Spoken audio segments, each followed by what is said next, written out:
안녕하십니까.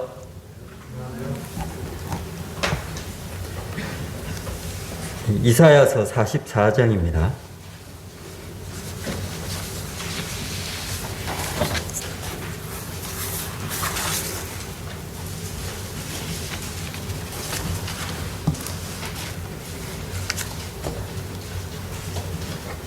이사야서 44장 16절.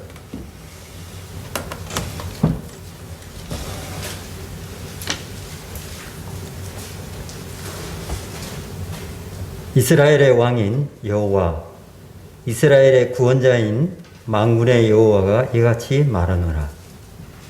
나는 처음이요 나는 마지막이라. 나 외에 다른 신이 없느니라. 계시록 1장에도 이와 같은 말씀이 있습니다. 나는 처음이요 마지막이니.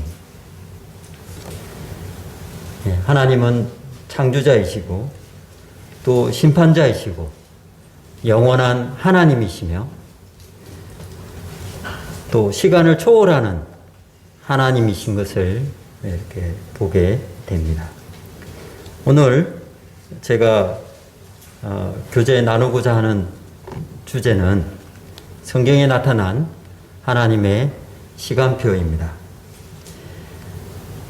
이해를 돕기 위해서 칠판을 좀 쓰도록 하겠습니다.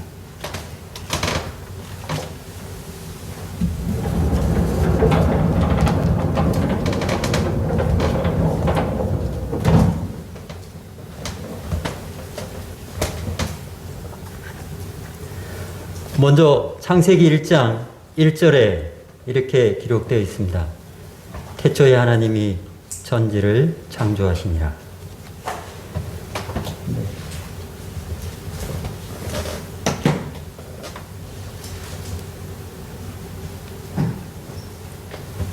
네, 하나님의 시간표에서는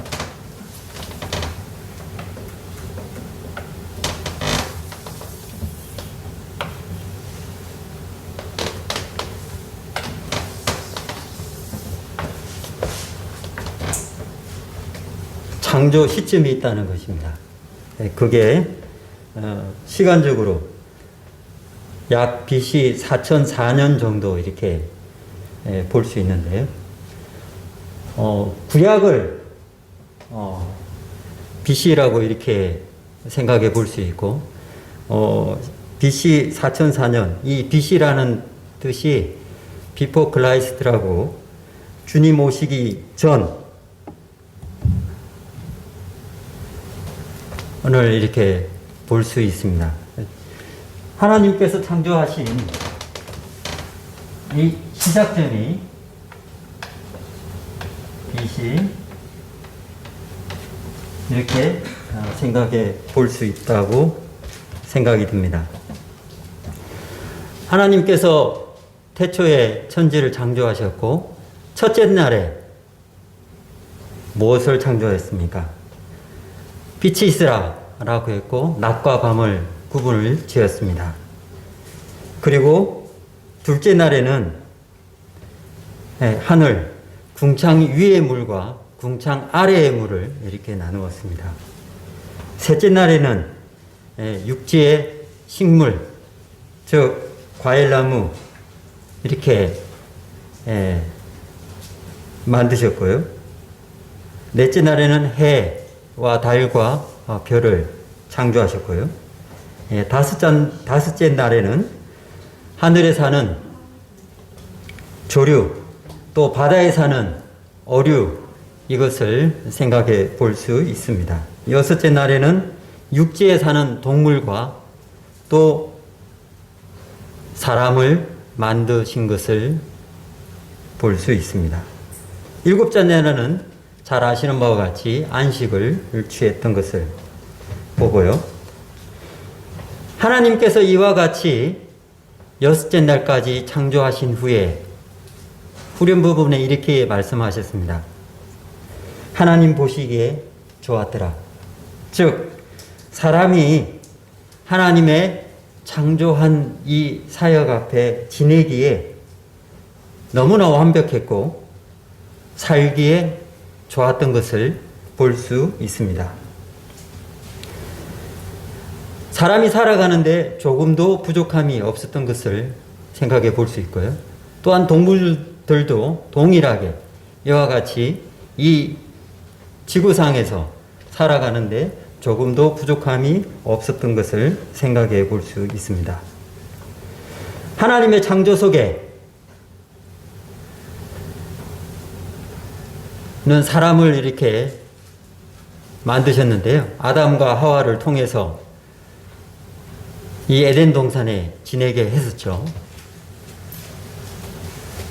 그런데 지금 저희의 이 두뇌를 사용하는 그 용량과 그때 창조된 이후에 사용하는 용량이 저는 개인적으로 이렇게 생각합니다. 조금 달랐다라는 느낌을 가지게 됩니다. 왜 그런가 하면요. 아담은 동물들의 이름을 지었습니다. 그래서 저도 동물들의 이름을 한번 지어봤습니다. 지금에 있는 동물들 이름을 다 지우고요. 사자를 뭐라고 할까? 호랑이를 뭐라고 할까? 기린을 뭐라고 할까? 저 나름대로 몇 가지 이렇게 해봤어요. 근데 조화가 안 되더라고요. 호랑이 그 동물 이름에 걸맞는, 그 동물에 걸맞는 그 이름을 지을 만한 생각이 잘 안 나더라고요. 한 10개 정도 겨우 지었을까요? 그 다음에는 저의 좀 포화 상태가 되더라고요. 아담은 이와 같이 동물들의 이름을 지을 정도로 머리가 좋았다고 생각이 되어집니다. 그리고요, 아담과 하와는 동물들과 소통할 수 있는 능력을 가졌다고 생각이 되어졌습니다. 창세기 3장을 한번 보도록 하겠습니다.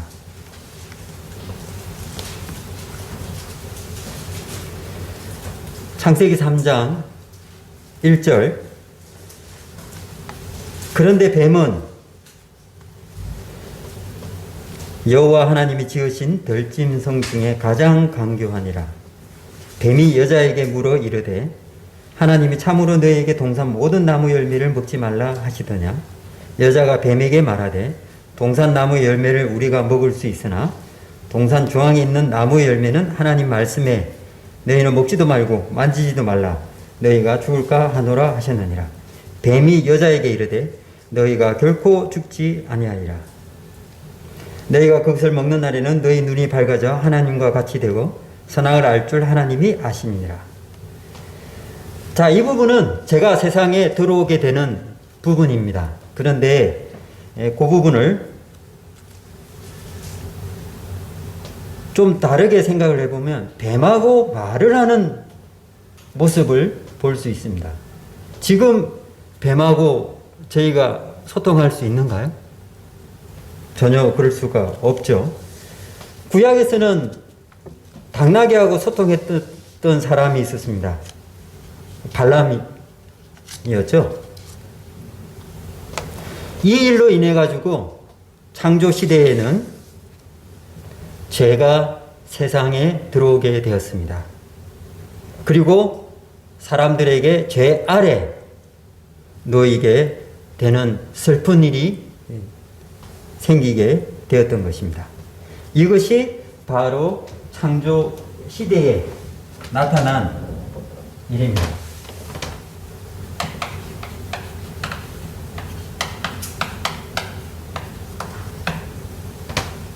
한 여기쯤으로 볼까요? 시간이 지나서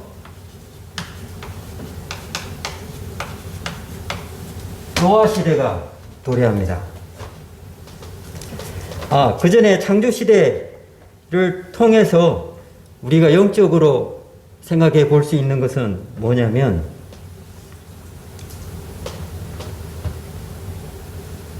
우리들도 태어났습니다. 이 땅 가운데. 태어나서 보니까 어떻게 되었습니까?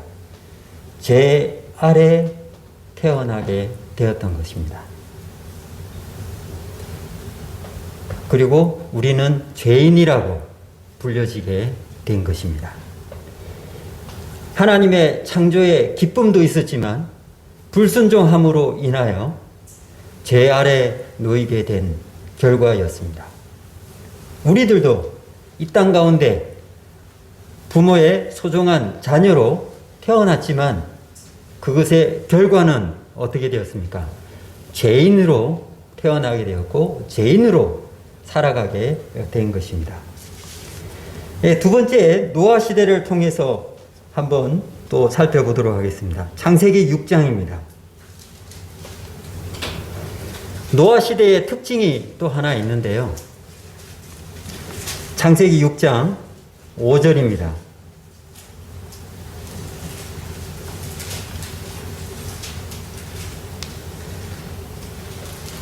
여호와께서 사람의 죄악이 세상에 가득함과 그의 마음으로 생각하는 모든 계획에 항상 악한 뿌림을 보시고 6절 땅 위에 사람 지었음을 한탄하사 마음에 근심하시고 이르시되 내가 창조한 사람을 내가 지면에서 썰어버리되 사람으로부터 가축과 기는 것과 공중의 새까지 거래하니 이는 내가 그것들을 지었음을 한탐함이니라 하시니라. 그러나 노아는 하나님께 은혜를 입었더라. 노아 시대에 와서는 5절에서 보게 되면 사람이 죄악이 세상에 가득했고 그의 마음으로는 생각하는 것이 모든 계획이 항상 악하다고 말씀하고 있습니다. 이 시대 때에 사람들이 생각하는 모든 계획이 하나님께서 결론을 내리신 것이 항상 악함을 볼 수 있었습니다. 그래서 하나님께서 이들에게 심판하실 것을 생각하셨습니다. 뭐로 심판을 했는가요? 네, 저희가 잘 알고 있는 대로 물로 심판을 했습니다. 얼마 전에 비가 온 후에 성산대교를 건너가고 있었는데 무지개가 아름답게 그것도 동그랗게 하늘에 있는 모습을 볼 수 있습니다. 제가 조금 전에 무지개를 아름답게라고 표현했습니다. 여기 계신 성도님들도 동일하게 무지개를 바라보았을 때 참 예쁘다, 멋있다 라고 말씀하실 것입니다. 그런데 사실 이면에 성경적으로 다가가면 굉장히 슬픈 사실이 숨어 있습니다. 조금 전에 말씀을 드린 대로 이 무지개가 왜 생기게 되었냐면 사람이 생각하는 것이 악함으로 말미암아 그것에 대한 심판의 결과였습니다. 그래서 노아는 하나님께 은혜를 입음으로 말미암아 노아 방주를 준비했고 40일 주야로 비가 내려서 이 땅 가운데 있는 모든 사람에게 물로 하나님께서 심판을 내리신 것입니다. 무지개 속에 나타난 하나님의 말씀은 다시는 물로 심판하지 않을 거라는 약속을 보여주신 것입니다. 구름 속에 나타난 다시는 물로 모든 육체를 멸하지 않을 거라는 이 약속이 있는 것입니다. 그래서 우리가 무지개를 보고 우리 눈에는 아름답게 보이지만은 그 이면에는 분명한 하나님의 약속이 포함되어 있다는 사실을 우리는 기억해야 하는 것입니다. 이 노아 시대를 통해서 저희가 알아야 될 교훈은 또 무엇인가 하면 바로 인생들은 죄인이다라는 사실을 기억해야 합니다. 죄인은 분명한 심판이 있다는 사실을 우리는 알아야 하는 것입니다.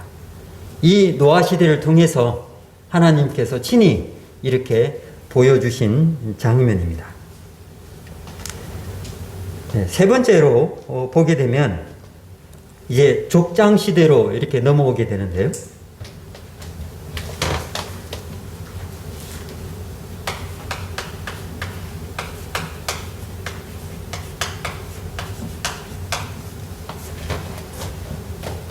이 족장 시대를 보게 될 때에 창세기 12장 1절입니다.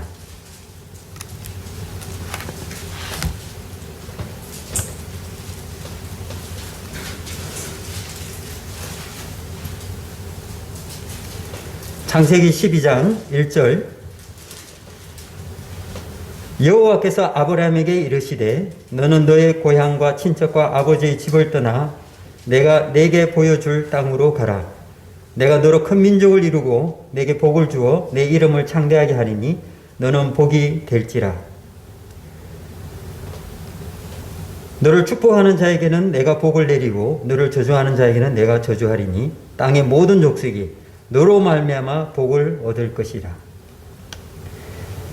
이 족장 시대의 대표자가 바로 아브라함입니다.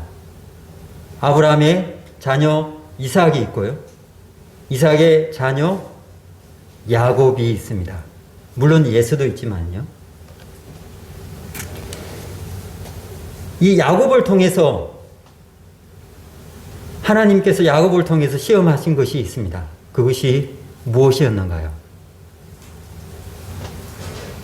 100세 때 얻은 그 귀하고 귀한 아들을 나에게 바쳐라고 말씀하십니다. 성경 말씀에는 아브라함이 어땠다 저땠다 라는 마음의 갈등이 없습니다. 하나님 말씀대로 순종했습니다. 그리고 이삭을 죽이려고 할 때에 하나님은 예비해 놓은 양을 준비했습니다. 그 양으로 말미암아 이제 하나님 앞에 드리는 제사를 볼 수 있죠. 그리고 이삭을 통해서는 무엇을 생각해 볼 수 있습니까? 제가 개인적으로 분별은 이삭을 통해서 아름다운 결혼의 모습을 볼 수 있다고 생각이 되어집니다. 그리고 야곱을 통해서는 어떻게 되었는가요? 12아들을 낳게 되고 그 아들을 통해서 12지파를 나누어지게 되었으며 나라의 기초가 되는 국민이 생겨나게 되었습니다. 이와 같이 족장 시대를 통해서 우리가 또 영적으로 생각해 볼 것이 무엇이냐면 바로 이것입니다. 아브라함이 그 아들 이삭을 하나님 앞에 드렸던 그 그림자가 하나님께서 인생들의 죄를 위해서 그 아들 되는 예수 그리스도를 이 땅 가운데 보내시고 그 아들을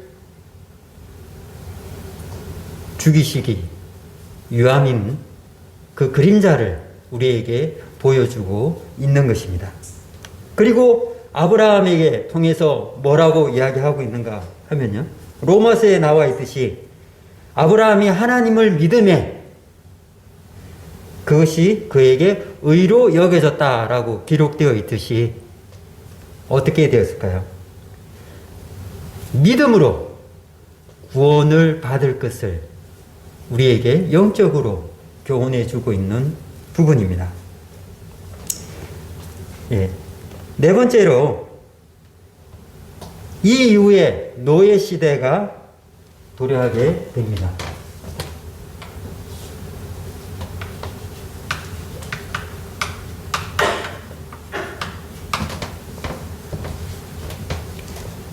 이 시기가 약 BC 1876년 약으로 됩니다. 이렇게 되는데요. 노예 시대에 들어가게 된 배경은 여러분들도 잘 아실 것입니다. 야곱의 아들 요셉이 노예로 팔려가고 애굽에서 있다가 어떻게 되었죠?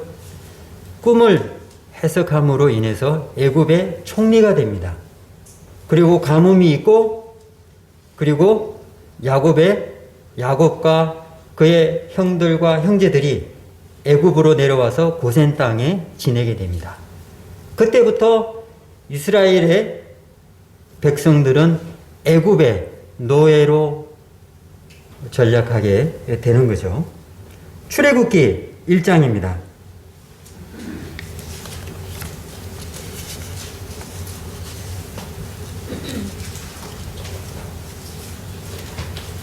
출애굽기 1장 11절.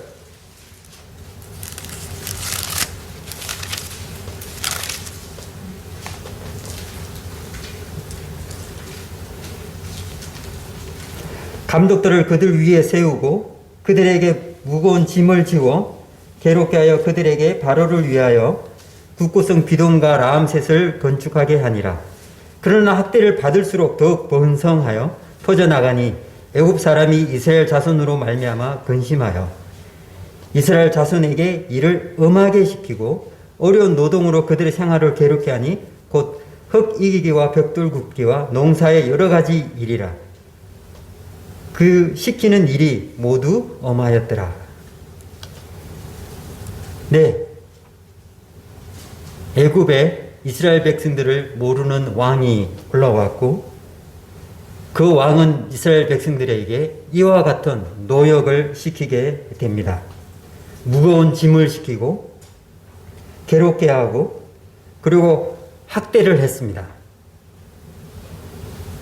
그리고 그 자손에게 일을 엄하게 시켜서 그들의 생활을 괴롭게 했습니다.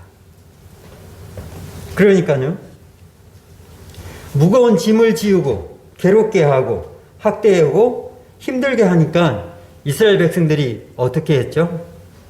이제 하나님 앞에 구합니다. 그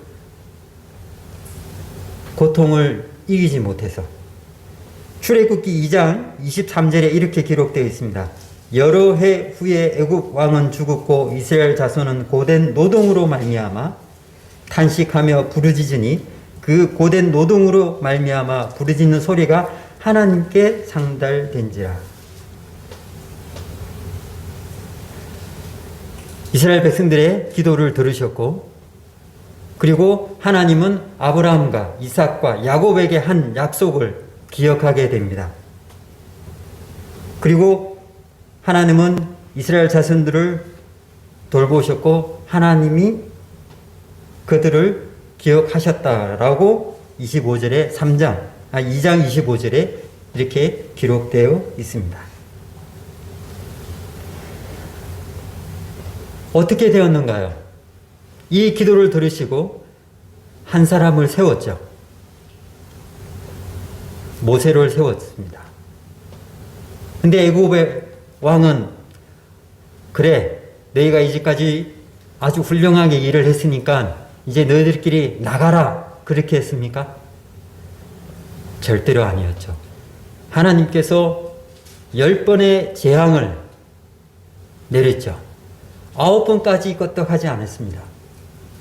마지막 10번의 재앙을 내렸을 때에 그 애굽에 있는 장자들이 죽었을 때에 애굽의 왕은 두 손과 두 발을 들고 나가라고 했습니다.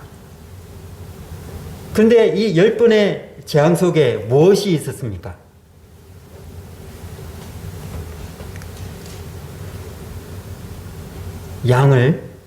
이스라엘 백성들에게는 양을 죽여서 그 문 임방과 문 설주에 양의 피를 발라라고 했습니다.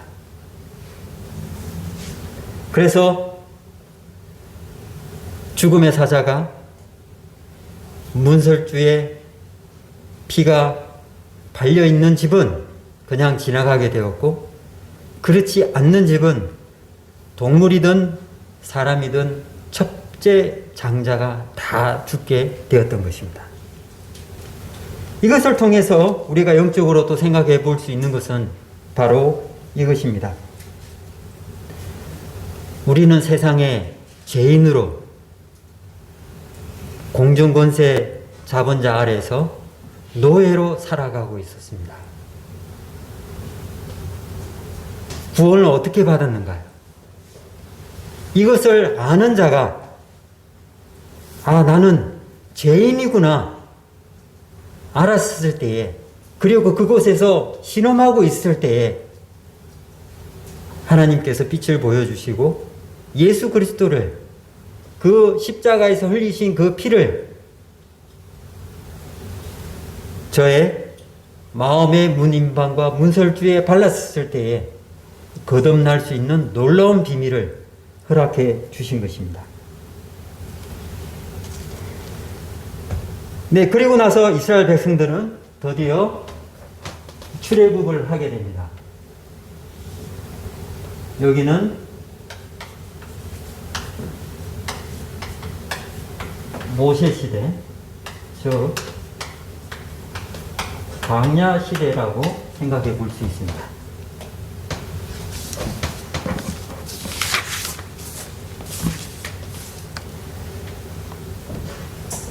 이 광야 시대에는 성경에서 출애굽기, 레위기, 민수기, 신명기까지 이렇게 볼 수 있는데요. 출애굽한 후에 이 백성들에게 놀라운 사실이 하나 있었습니다. 그것이 무엇이냐면요, 출애굽기 13장입니다.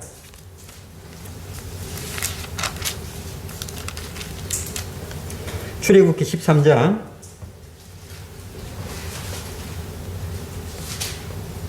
21절, 22절.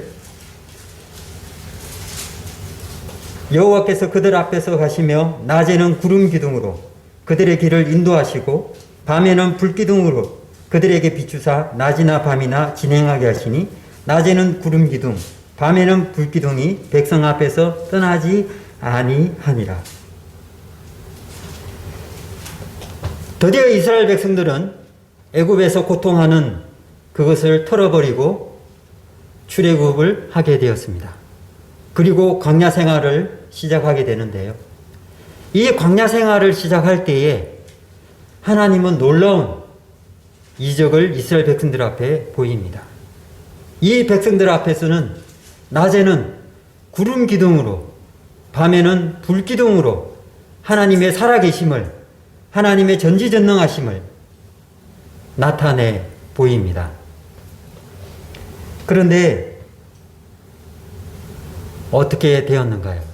직접 이렇게 이스라엘 백성들을 하나님께서 인도하시는데도 불구하고 이스라엘 백성들은 불평과 불만이 만연했던 것입니다. 이 광야 시대에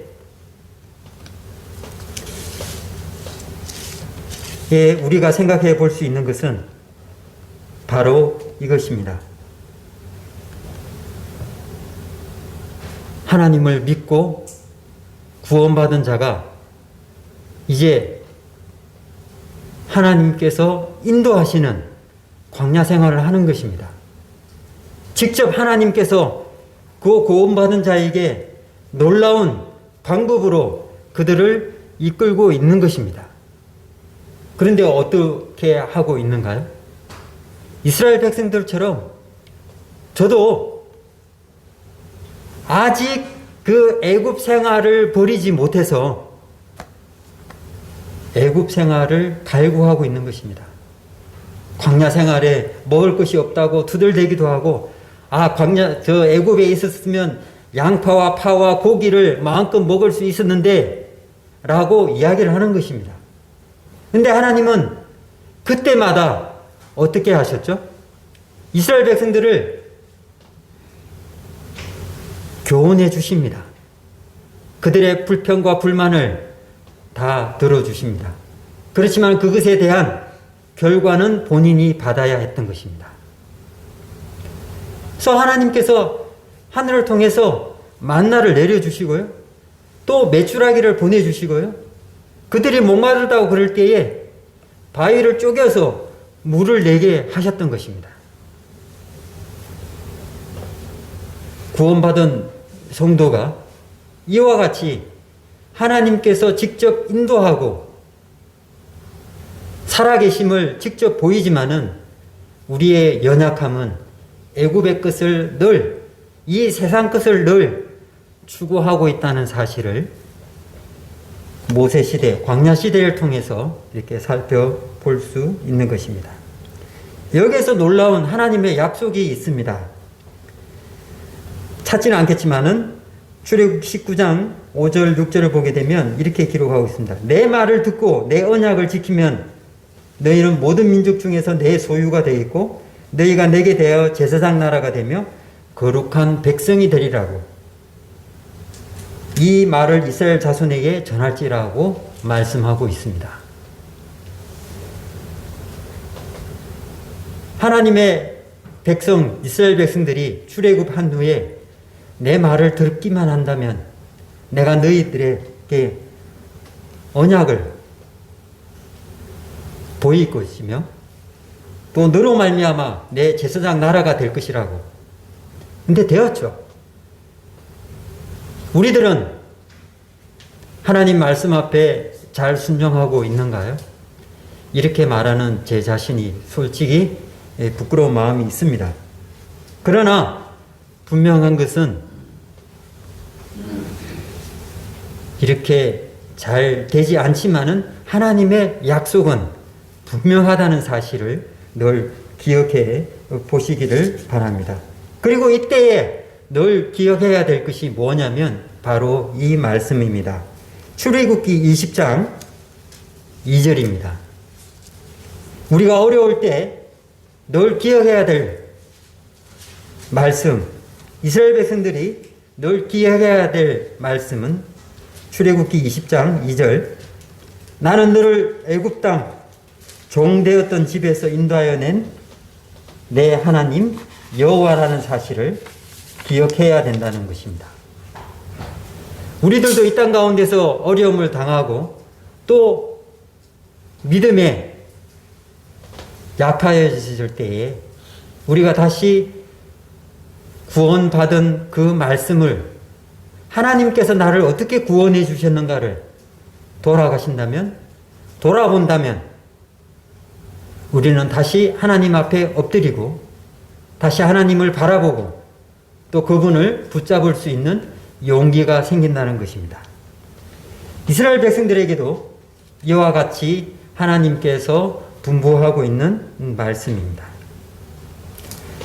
이스라엘 백성들이 이제 광야 시대를 지내서 이제 가나안 정복을 이루게 되는 모습을 볼 수 있습니다.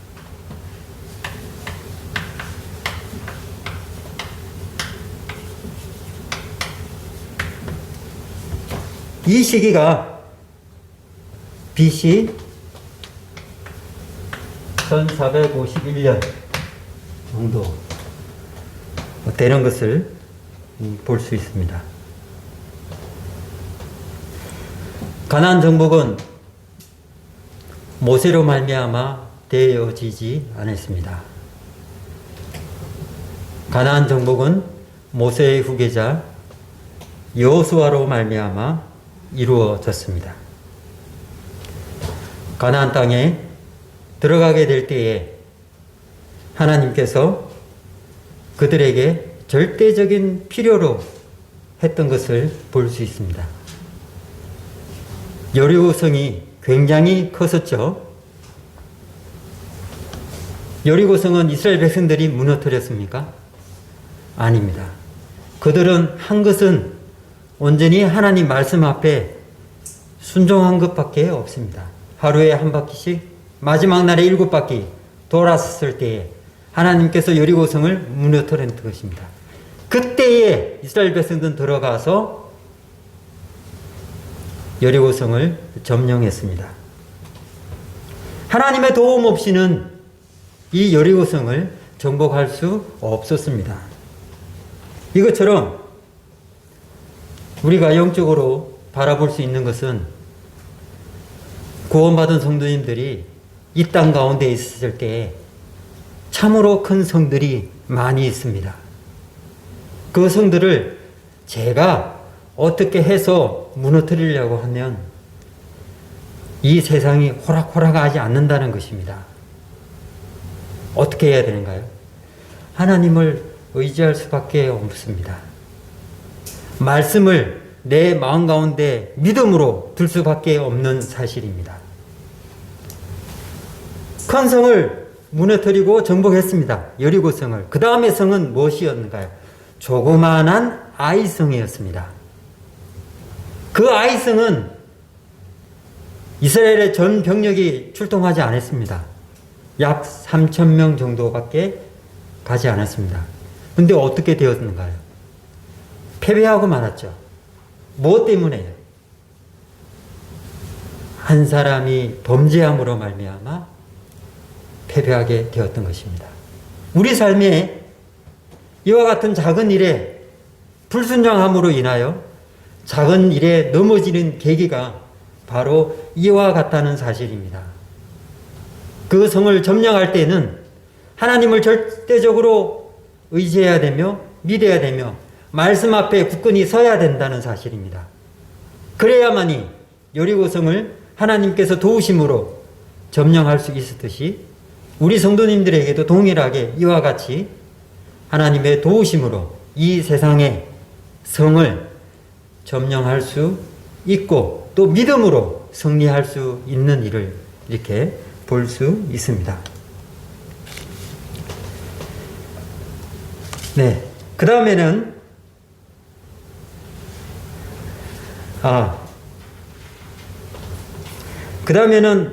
이제 사사시대로 접어들게 되는데요.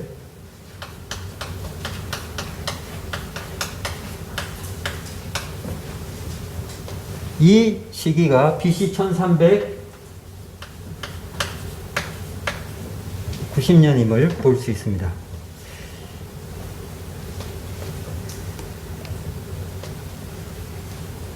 이 사사시대는 여러분들도 사사기를 읽어보셔서 잘 아시겠지만은 온갖 우상을 섬기고 자기 멋대로 살고 힘들고 어려워지면 다시 하나님 앞에 엎드려서 구해달라라고 했었을 때 하나님께서는 사사를 세워서 그들을 구해주고 그리고 평화가 찾아오면 이스라엘 백성들은 다시 우상과 자기 멋대로 생활함으로 하나님을 등지고 살았던 모습들을 이렇게 볼 수 있습니다. 그것이 한두 번이 아니었죠. 이 사사기를 통해서 왜 이럴까? 그런데 사실은 이 사사기의 마지막 부분을 보게 되면 타락을 해도 너무 타락한 모습을 이렇게 볼 수 있습니다. 레위 사람인 유다가 베들레헴에서 첩을 얻어서 이제 돌아가게 됩니다. 근데 밤중이어서 기브아에 하룻밤을 묵게 됩니다. 이 기브아는 베냐민 지파가 있는 곳이었죠. 그런데 그날 저녁에 기브아 사람들이 여기에 들어온 사람을 내어달라고 합니다. 그래서 이 레위 사람은 자기가 첩으로 얻은 여인을 내어주게 되고요. 이 기브아 사람은 이 여인을 상관함으로 그 여인이 죽게 됩니다. 그래서 레위 사람은 어떻게 했는가요? 이 여인을 토막을 내었습니다. 그리고 11지파로 보냅니다. 어떻게 되었는가요? 베냐민 지파와 전쟁을 일으키게 되죠. 한 지파를 멸망시키려고 했던 장면이 나오게 됩니다. 창세기에서 보게 되면 소돔과 고모라 성을 생각해 볼 수 있는 이와 같은 내용입니다. 사사기 시대에는 이렇게 타락한 모습을 볼 수 있습니다. 이 사사시대를 통해서 영적으로 생각해 볼 수 있는 것은 우리들도 이렇게 타락할 수 있다는 사실입니다. 어떻게 해요? 지금 코로나 시대가 2년째 접어들고 있습니다. 여러분들이 그 전에는 저의 솔직한 마음을 말씀드리겠습니다.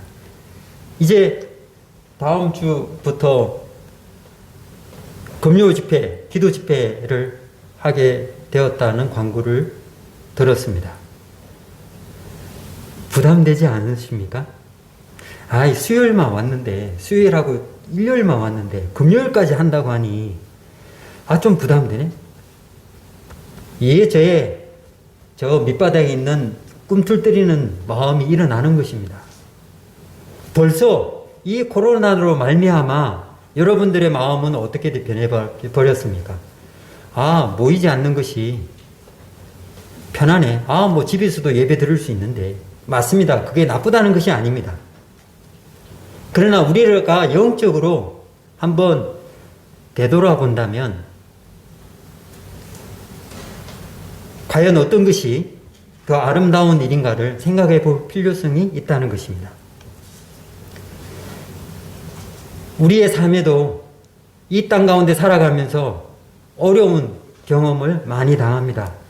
그럴 때는 정신을 바짝 차리고 성경 말씀을 보고 주님 앞에 엎드립니다. 그러나 지금은 어떤가요? 잘 지내고 있죠. 근데 마음 한쪽은 어디로 흘러가고 있습니까? 이것은 저를 두고 하는 이야기입니다. 하나님을 찾기보다는 다른 걸 찾기를 원하죠. 그래서 우리는 늘 생각을 해야 되는 것입니다. 나도 이런 사사시대에 있는 것처럼 언제든지 영적인 타락이 이루어질 수 있다는 사실을 생각해야 된다는 것입니다. 네, 시간이 많이 흘렀는데요. 왕정시대까지만 하고 다음으로 미루도록 하겠습니다.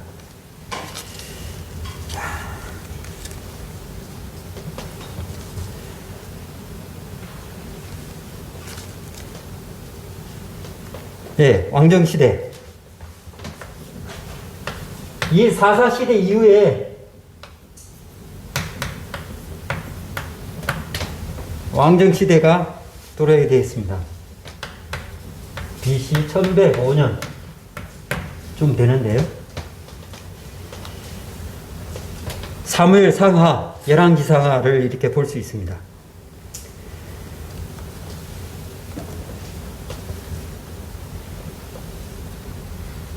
사사시대 마지막 부분에 이렇게 기록되어 있습니다. 사사기 21장 25절에는 이렇게 기록하고 있습니다. 그때에 이스라엘에 왕이 없으므로 사람이 각기 자기 소견에 옳은 대로 행하였더라. 마음으로 왕을 구하는 모습을 볼 수 있습니다.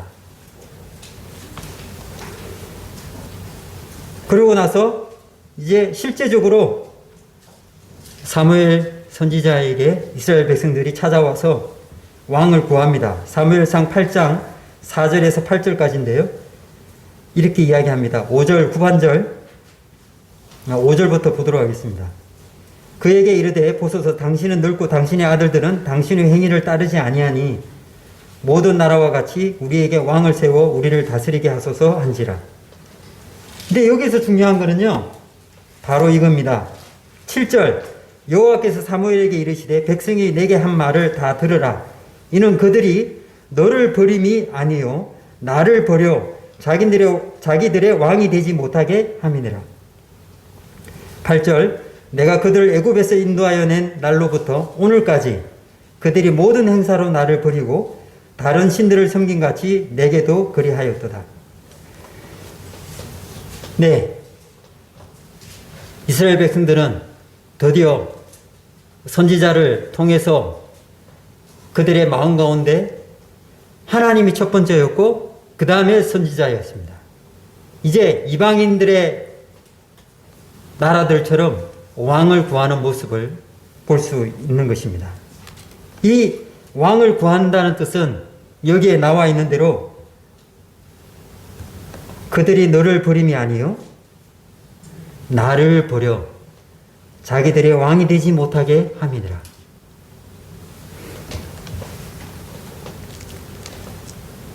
드디어 이스라엘 백성들은 사람의 왕을 구합니다. 하나님께서 그들을 이끌어내고 그들을 가르치고 그들을 인도해낸 살아계신 하나님을 왕으로서 섬기는 것이 아니라 사람의 왕으로서 이제 섬기는 모습을 볼 수 있게 되는 것입니다. 네, 시간이 많이 지나서 오늘은 여기까지만 하고요. 다음에 이어서 하도록 하겠습니다. 왕정 시대를 좀 있어서 시간이 계속 흘러가는 것 같아서 이곳으로서 줄이도록 하겠습니다. 감사합니다.